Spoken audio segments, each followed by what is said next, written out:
Hey guys, Jeff Standridge here, Managing Director of the Conductor, and I really appreciate you for being with us tonight for Game Changers. I hope you're surviving the snowpocalypse or snowmageddon or whatever it is that you refer to it as. Here in Central Arkansas, I've heard estimates of 15 to 18 inches. I think a boatload is what I've heard up in Northwest Arkansas, and so just hope everyone's staying warm and staying safe. I'm very, very excited to have with us Angela Grayson tonight. Angela is the principal and founder of Precipice IP. And Angela, great to have you with us. Thank you. Thank you for having me. I'm excited to be here. Well, we are certainly excited to have you.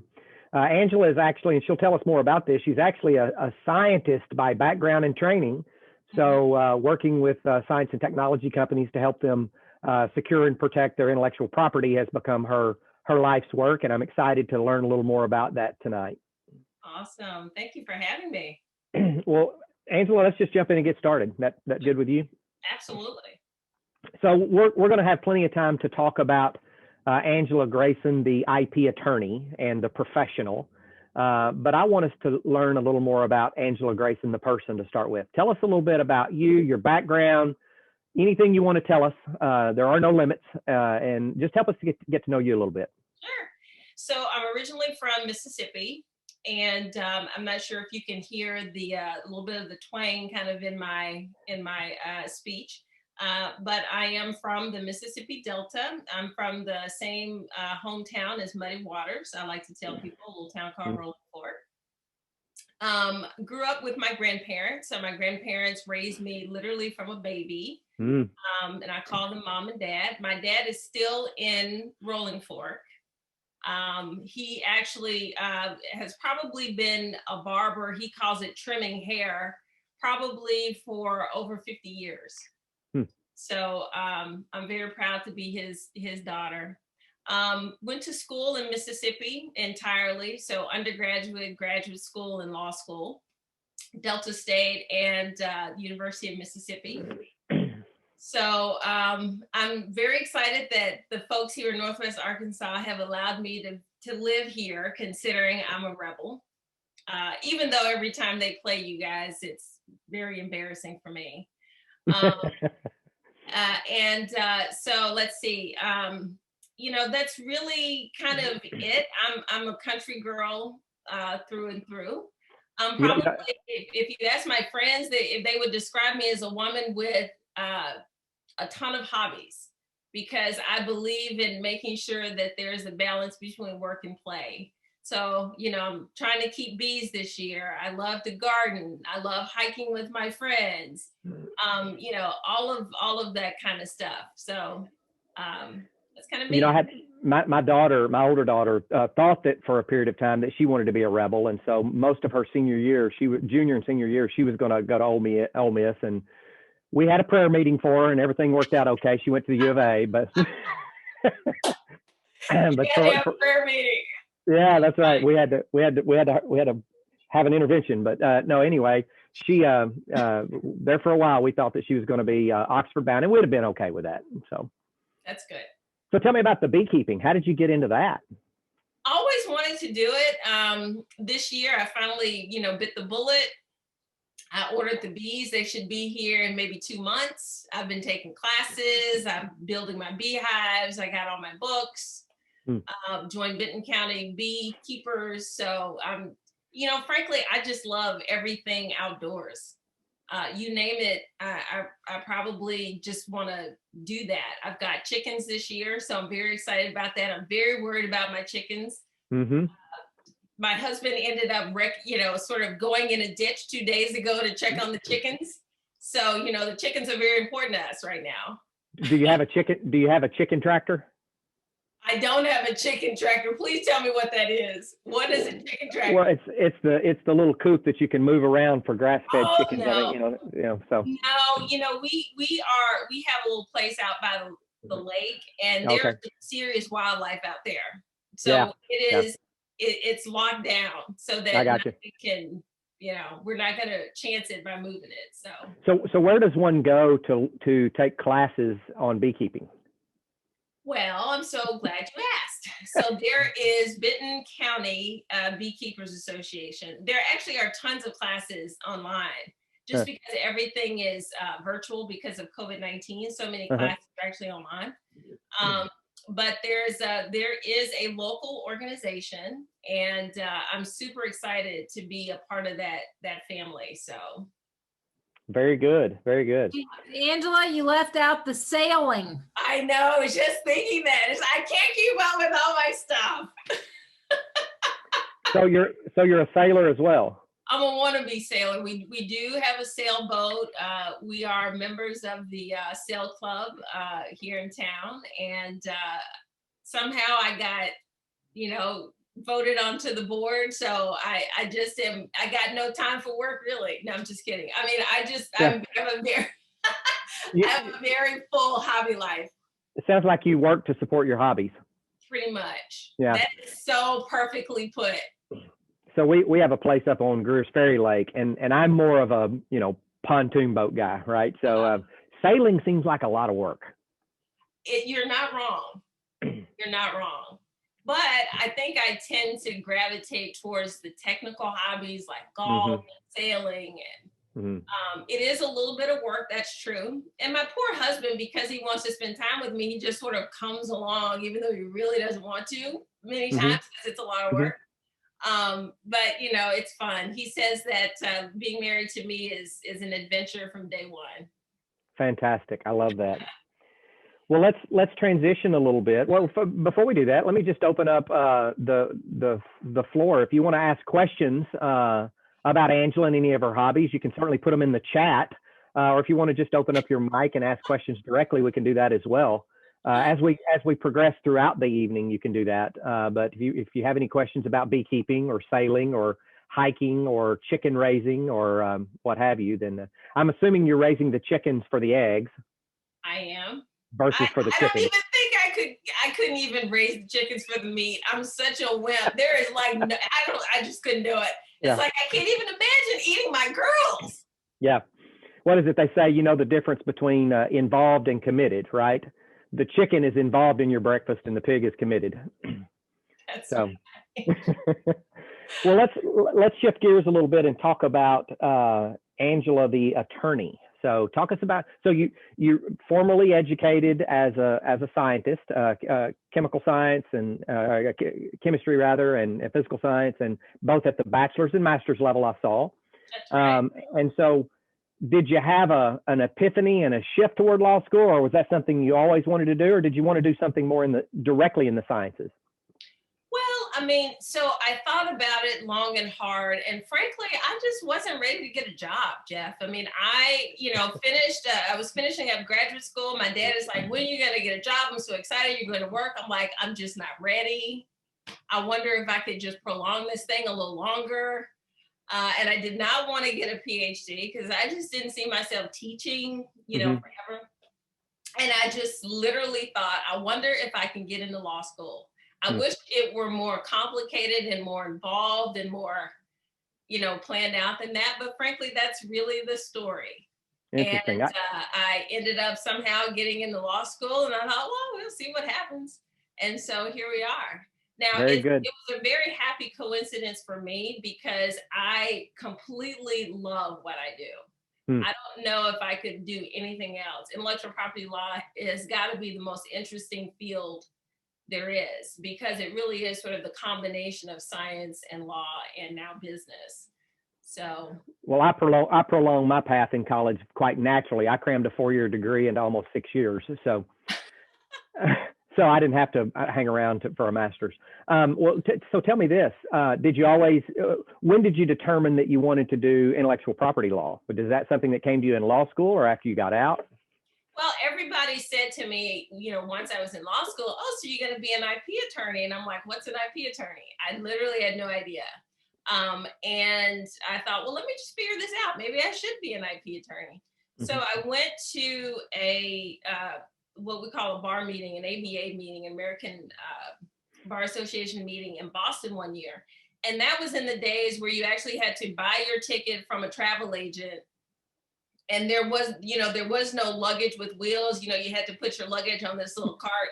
So there I was, kind of by myself, a huge bumpkin from Mississippi, alone in Boston.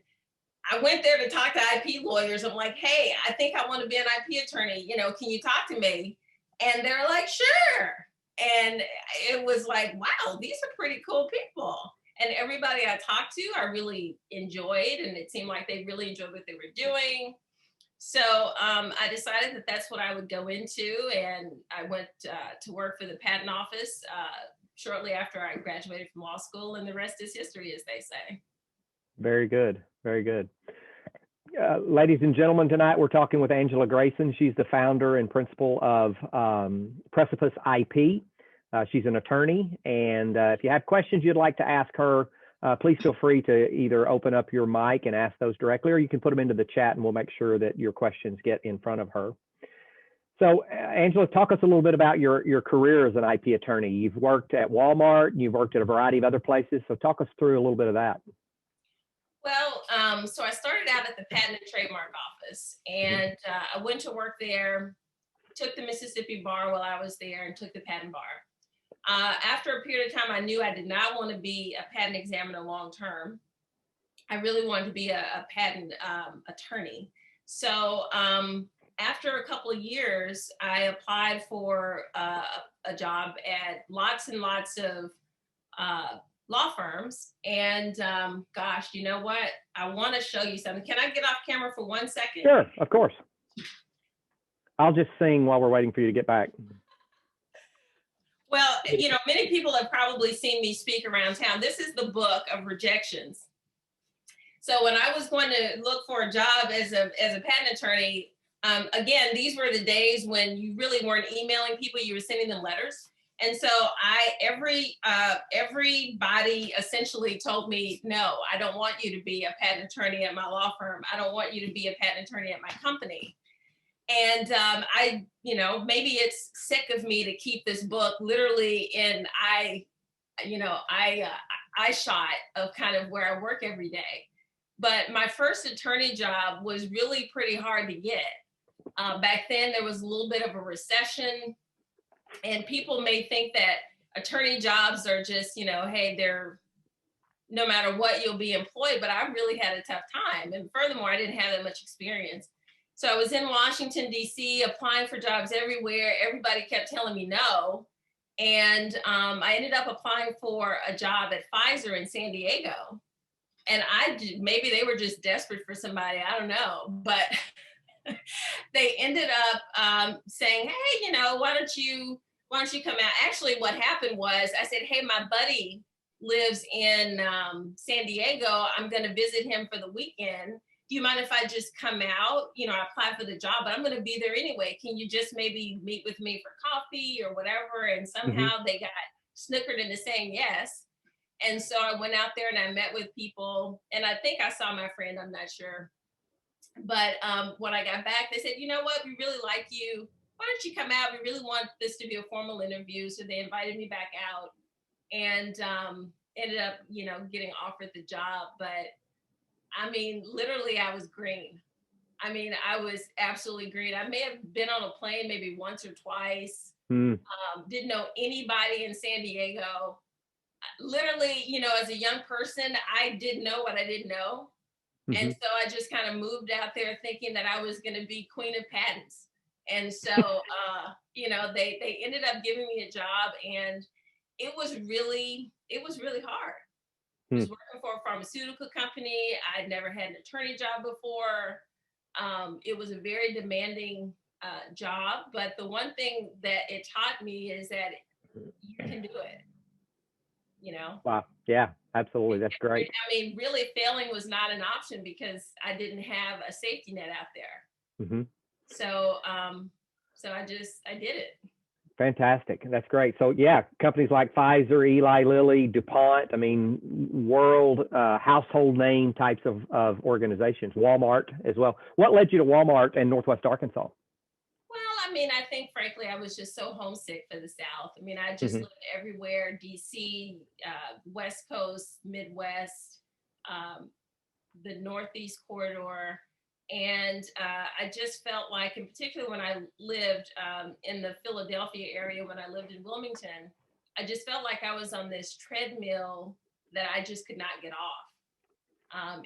Just working all the time, constantly on the train between DC and New York, on a plane for whatever, with the job. It was just, I just felt like my life was, slipping away from me. Mm-hmm. And even though I had a phenomenal garden in Wilmington, Delaware, let me tell you, I just really missed the South. I really missed my dad. And when this opportunity came up to work at Walmart, I thought, wow, this is perfect. I'm close, but not too close. It's drivable. This is a great area. I actually didn't know how wonderful Northwest Arkansas was when I took the job. And now I told my husband, we're never leaving here. Mm-hmm. We just love it so much. It's a hidden gem for sure. It really is. And I probably should stop talking about it, because people will then discover the gem, and then That's right. It'll be, ruined forever. There you go. But yeah, I mean, that's pretty much how I got here. I was just tired of working all the time. Tell us, yeah. So lots of time in corporate law. I was just looking here. So 16 back to about 2001, 2003. So quite a few years, 15 or so in the patent and trademark office plus corporate law. And then you decided to do the entrepreneurial thing. Yeah. So what led to that, and how did you come to that decision, and talk us through that, if you don't mind. Well, I've always wanted to sort of have my own business. My first business was, I had a garden blog, and I thought I was going to make money doing blog posts for people. I wasn't very, good at sales, maybe because I didn't make very much money. Mm-hmm. And this was when I was an attorney working at one of these companies. So I just always had the bug. Again, my dad has been in business for himself for 50 years as the community barber. Like, I've always seen him, go to work and do his thing. And I just wanted to. I'd never worked at a law firm before, shockingly, if you can believe that. I went from government to corporate, right? Mm-hmm. And so the other thing that's interesting is when you work in-house, at least in my experience, there's a lot of efficiency to have people do the same thing over and over again, right? I mean, you don't have people doing all these things in corporate America, because there's really a lot of efficiency in people getting really good at doing one thing. And while that's great from an intellectual perspective, there was just so much more law that I wanted to do. And I just couldn't see myself doing it in such a structured environment. And so, between wanting to kind of be an entrepreneur and sort of do the family thing, to this intellectual curiosity. And then frankly, it's like, wow, I wonder if I can. I think many entrepreneurs are very attracted to, we don't know what's going to happen tomorrow. Even though I'm a lawyer, I'm in business for myself, I have no idea what's going to come in the door tomorrow. Problems that cross my desk, I don't have an answer to right then and there. I have to figure it out. And I really love it. And someone said that being in this position is like, being on a tightrope without a net. And, either you're really into that or you're not. And so it's exhausting, I will tell you, being in business for yourself. I tell people all the time, one of the things I definitely don't love is having to market and practice. Marketing takes an incredible amount of energy and time. And to really do it, you really are, the goal is to connect with people and to sort of show people what you can do. But at the same time, you've got to do this incredibly complex work. You've got to manage the team. You've got to, stay on top of operations. So it is exhausting, and maybe I didn't know exactly how exhausting it was. But it was just the combination of those things that really enticed me to want to start a business before I was too old to start a business. My wife told me when I left 5 years ago to start the Conductor, left a 20-year corporate career, that what was it she said, that I'm working harder than I probably have ever worked in a number of years, because I was getting on a plane and going all over the world. She said, but when I come home with a bigger smile on my face. And so I think that kind of summarizes how it is for me. I agree with that. So before I've got a question that came in from Facebook. Before I ask that, I want to ask you this question. Tell us about the mini MBA program. We've got a number of MBA students on the live cast tonight, and I'd like to learn a little more. You did a mini MBA in biopharma innovation, and virtually all of these MBA students are in my innovation leadership class. So talk us through a little bit about that and what that was and what led you to do that, and et cetera. So I really enjoyed that, just to, right from the beginning. It was a course that was offered through Rutgers University.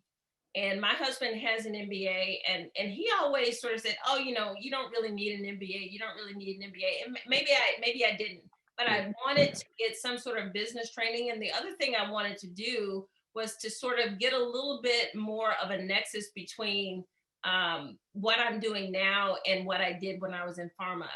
And so, as a patent attorney in pharmaceuticals, my job was to protect new new chemical entities, formulations, and that sort of thing. But as far as the business of pharma, patent attorneys are fairly removed from that. And so I really just wanted to get a little bit more exposure to that and sort of see the business from a different perspective. I wanted to get some rigor around kind of business training and business thinking.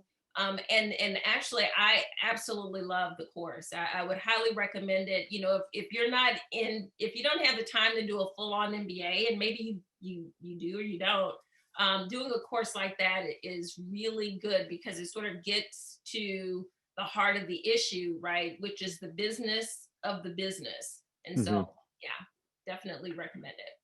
Very good. We do have a question from someone who's out in Facebook land, and he's looking for your contact information because he has provisional, or actually he's in product research and development, and has got a prototype that he's looking for a provisional patent on. And so we'll come back to this, but give us your web address and we can send him there if you'd like. Oh, sure. It's www.precipiceip.com. And anybody interested, I don't know if I can... There we go. I just put that in the chat to him. Thank you. Excellent. Yeah, anybody who's interested in working with me or connecting with me, the best way to do it is to go on the website and schedule time. One of the things, I am what you call a virtual law firm, which means that, we don't have marble-cladded offices and there's not an admin.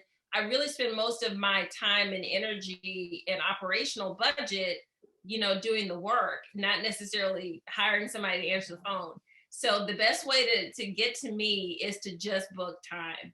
There's a button on my website where you can schedule time. I welcome anybody to do it. So I'd encourage you to do that. You have direct access to me through that. Great, Joe. I just posted that in the chat. You should be able to pick it up there, and for anybody else who wants it as well. We do have another question from Facebook that says, are there any parts of your journey that you wish you had done differently? That's a great question, man. Maybe saved up a little more money, because you underestimate how much money will take to start a business. I am fortunate because I didn't start this business as a single woman. I am married, and my husband, is still around, thank goodness. But, I think you can never underappreciate how much money it takes to start a business. So maybe I would have saved a couple more bucks. I like to tell people that I was literally down, because I'd saved some money before I left Walmart, because I knew this is what I wanted to do. I was down to my last $133 that I'd saved. And so thank goodness money started coming in.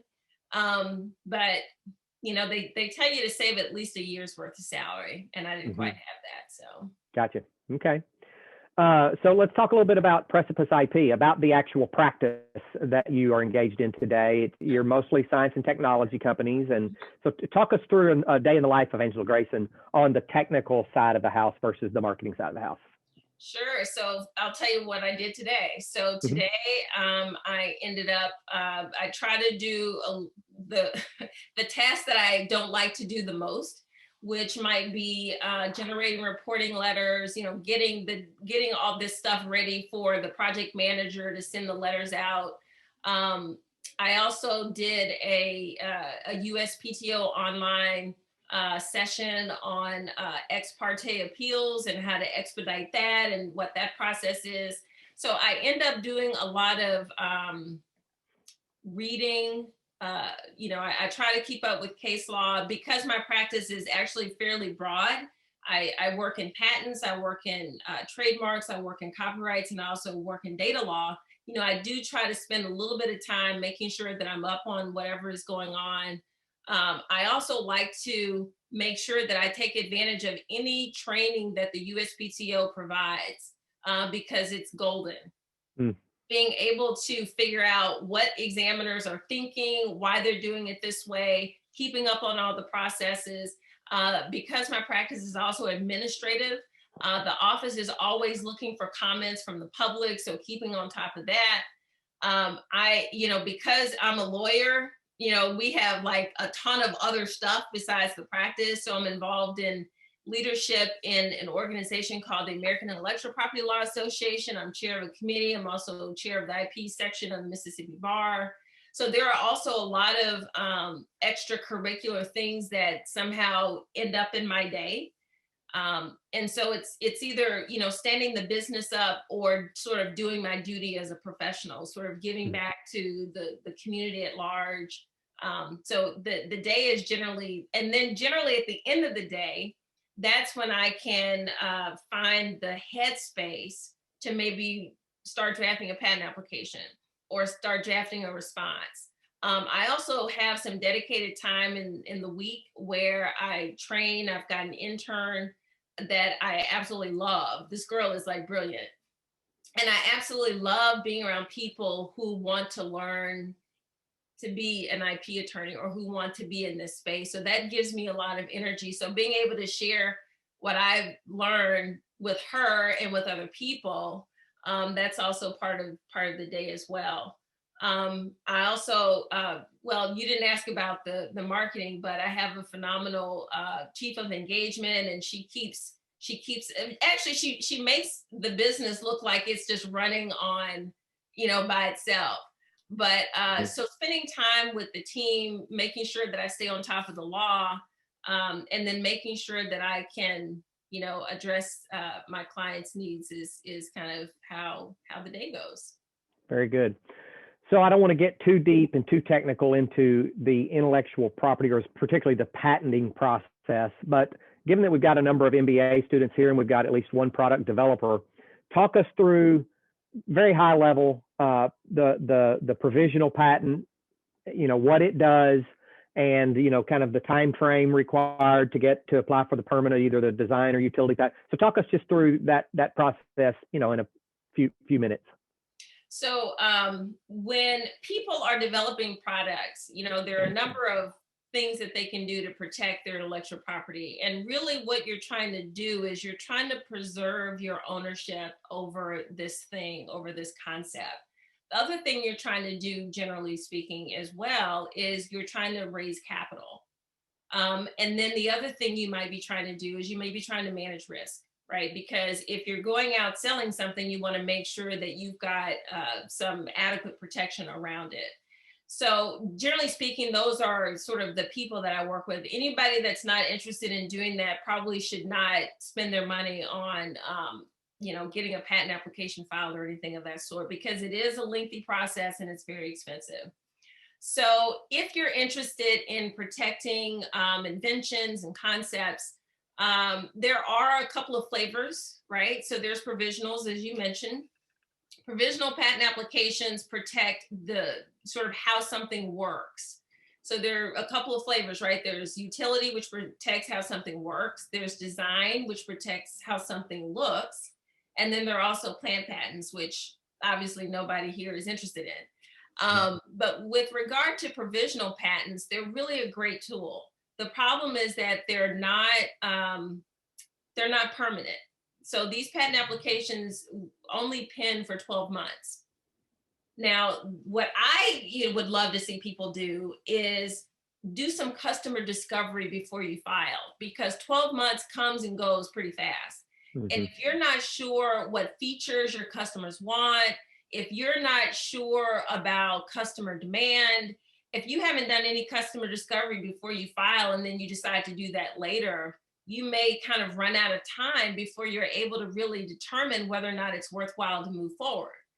And so provisionals can be great if they're used properly. Non-provisional patent applications can result in a patent.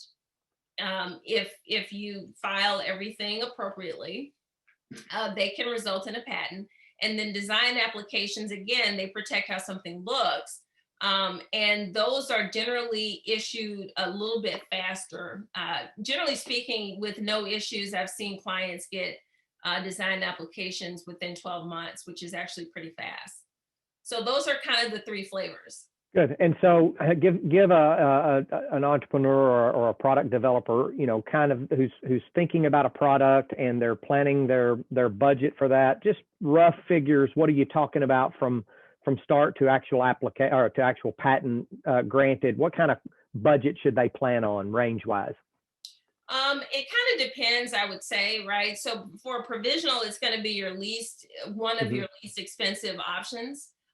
From attorney, and by the way, if you go to my website, most of my fees are on my website. So there's like full transparency in terms of what I charge. And so for provisionals, you can I think this is right. I haven't looked at my prices in a little bit, but I think provisionals are around $45.50. Plus the USPTO fees. Non-provisionals are just under $10,000. And design applications are around $3,300 in attorney fees. Okay. And the reason why we don't quote USPTO fees is because the USPTO fee depends on you. Depends on how much income you make. It depends on how large your company is if you're filing it under the name of your company. So there's small, micro, and large entity fees depending on the size of your company and how much you make. Got it.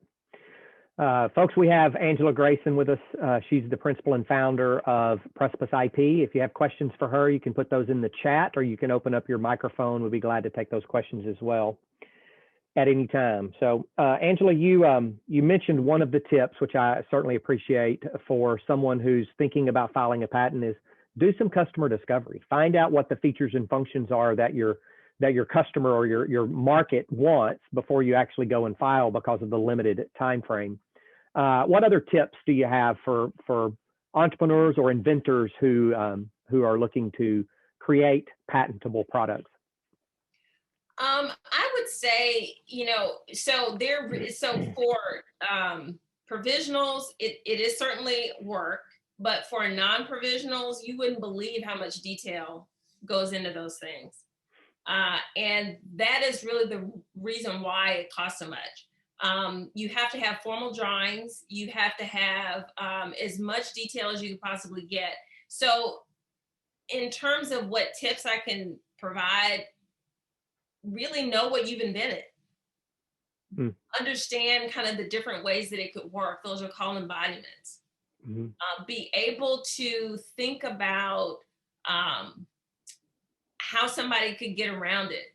How could an infringer possibly get around it? And give some thought to that, because the more information you can give to your attorney, the better and stronger your patent will be. And the thing about it that people may not realize is the patent is really not designed to protect what you're doing. It's not about giving you the right to do something. It's about excluding other people from doing what you've invented. And so if you don't provide enough information to create a wall around what you've done, or to create claims that are broad enough because you've described it in so much detail, it's going to be really tough, and the patent may not be worth very much. I would say anybody can get a patent, because you can get a patent on something extremely narrow, but the value of the patent is in the breadth. And so if you're able to think about all the ways that it could work. Think about all the ways that it could be infringed. Make sure all of that information is given to your attorney or communicated to that person somehow. That's how you can come out on top. That would be kind of what I would encourage people. And I do some pro bono work, as a matter of fact. I don't do a lot of it because it's a lot. It takes time from the other clients, but no matter what, whether I'm being paid to do it or whether I do it for free, it is a lot of information that is required. Mm-hmm. So I have a couple of, these are Jeff Standards questions, right? What do you say to the software developer or applications developer who says they want to patent their piece of software? That is such a great question. Software is absolutely patentable, right? Because they are machine-enabled processes. But the thing about software inventions, and we kind of bucket them all in the same kind of bucket, you really have to articulate a technological problem and a technological solution. So business problems that are identified and business solutions that are identified that might be solved by software is not going to get you, a patent at the USPTO. Software patents have a higher standard of proof or burden, if you want to call it that, because what the office wants to do is really focus in on the technological advancement. How is this solution improving the technology? Is the processor going faster? We can think of 100 different things, but it's got to be technology related, not business related. And that's really where, people get really tripped up on this stuff. Do you ever have people who come to you and say, I've got this great idea because I can't tell you about it because I'm afraid you're going to steal it from me? Sure. I get those all the time. Absolutely. And I see Martha laughing as well. She's gotten a few of those questions. Yeah, you don't want to know what my answer I tell them is, the only two new ideas were the choo-choo train in the 1800s and the personal computer in the 1940s. Other than that, you've just got a variation. That is true. I mean, there are very few brand spanking new ideas. Everything is an improvement on what's been done. The trick is, how do you convince the office that your improvement is patentable? Yeah. And that's where the data comes in. And by the way, everyone gets a rejection. I say everyone, there is the exception for sure. I've gotten a number of applications that go to issue without an office action. And an office action is where the office says, I'm not going to give you this patent, and here's why. You're going to get it. If you don't have enough information in that application to differentiate your idea from what's already been done, you're not going to get very far. So that's why it's really important. And Martha's right. I mean, it's really about improvements. There really are very few brand new things. So just keep in mind that everything is sort of being built on top of everything else. One of my responses to folks who say, I've got a great idea, but I can't tell anybody about it, is that in my experience, 15 to 25% of a viable business is about the idea. 75 to 85% is about the execution of the idea, the customer discovery that you did, the actual marketing, the sales, et cetera. No one would know that you're a great IP attorney if you didn't tell people about it, right? And tell people about it in a systematic way. So that's right. We have another question from Facebook. It says, are there any common misconceptions that you could share that people have about the patenting process? Well, I think most people maybe think that just because you get a patent, your business will be successful. And that could not be further from the truth. I have actually not quite turned people away, but I've definitely encouraged people to come back when they figure out exactly whether or not someone would want to buy this product. Because if you don't understand what's special, if you don't understand what your customers want, you can't turn this into a business, and no patent is going to substitute for that. So I think that people sometimes think that just because you've got this great idea, that's going to translate into a lot of money, or that's going to translate into a great business. And as you mentioned, the patent is just one stool. Now, if you are looking to seriously, start a business or maybe bring investors in, and you have developed a new product, If you don't have patent protection, it's going to be very easy for someone to copy. You want to make it difficult for people to copy if you can. And I always tell people that in terms of like budget, you should go after as much legal protection as you can afford. I certainly have seen startups, in my opinion, who have access to investors and they just have too much IP. They have like multiple pending patent applications, but no real viable business. And so there's got to be a balance. The intellectual property is not going to substitute for a good business. What would you say in the instance of, well, I've got a patent, so therefore I'm fully protected and nobody's ever going to infringe upon it?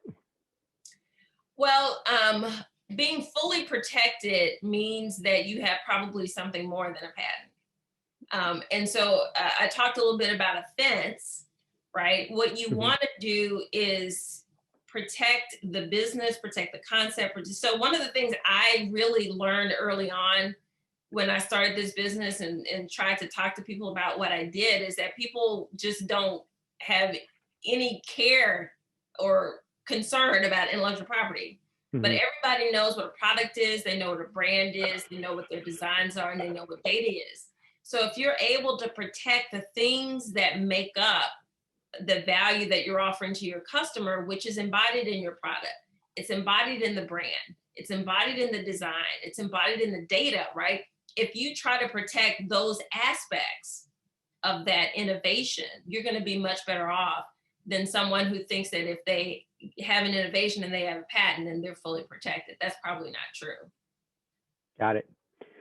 Folks, we're open to any questions that you have about Angela, her practice, or her background, or anything that you want to know about her or from her.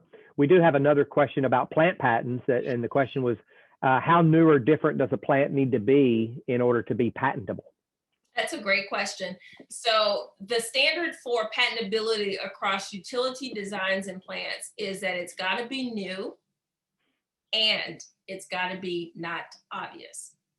And so how different or unique. So if you have created something that is exactly like what's on the market, that's a novelty issue.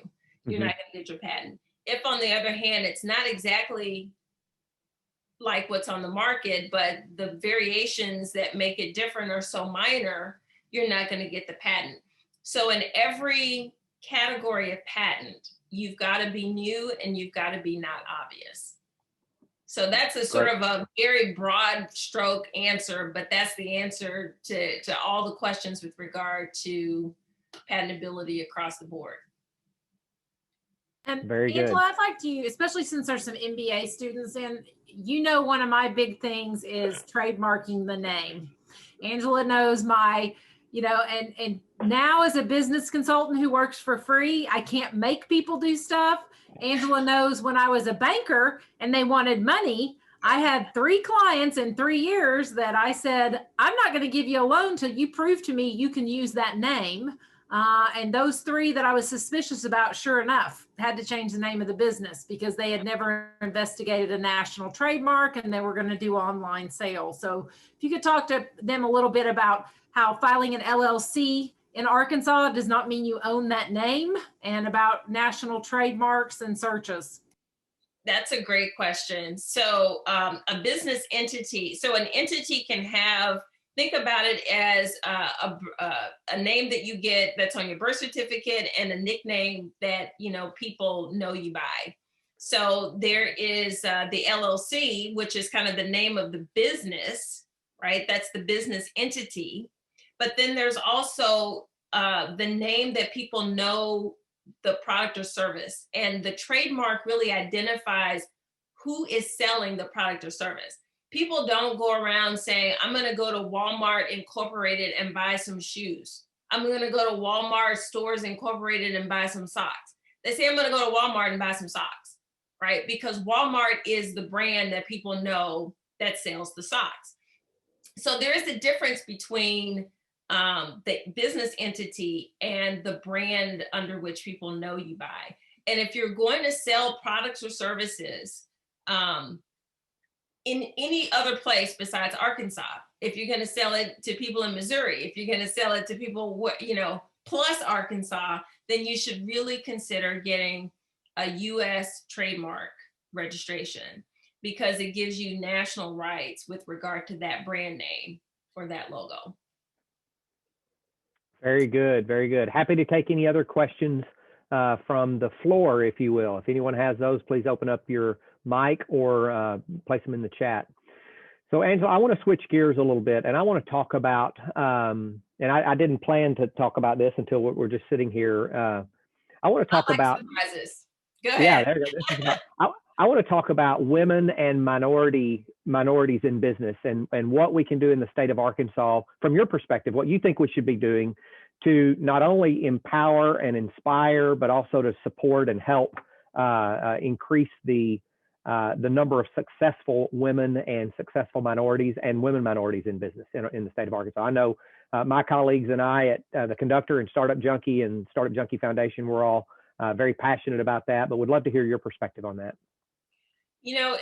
Race and all of those topics can be a very complicated, right? Mm-hmm. You can talk about, well, let's find the root cause and all this. But what if we just said, why don't we try to make people feel included? I personally think that if that is a big goal, I think you may actually move the needle. I remember when I was kind of, new on the business scene, and there was a meeting, but it was only for certain businesses or certain entrepreneurs. I think that kind of thing is probably not that great, because a lot of people of color may not even make the cut to be in those types of conferences. You know what I mean? Mm-hmm. And so I know that this may seem very basic, but I think that if people could adopt a policy of inclusion versus exclusion, then I think you could potentially move the needle, because it's really those collisions that happen when people are sitting at the same table. I think that is just, think about how much business gets done just casually because you're in the same place, you're in the same room, you're able to introduce somebody to somebody else.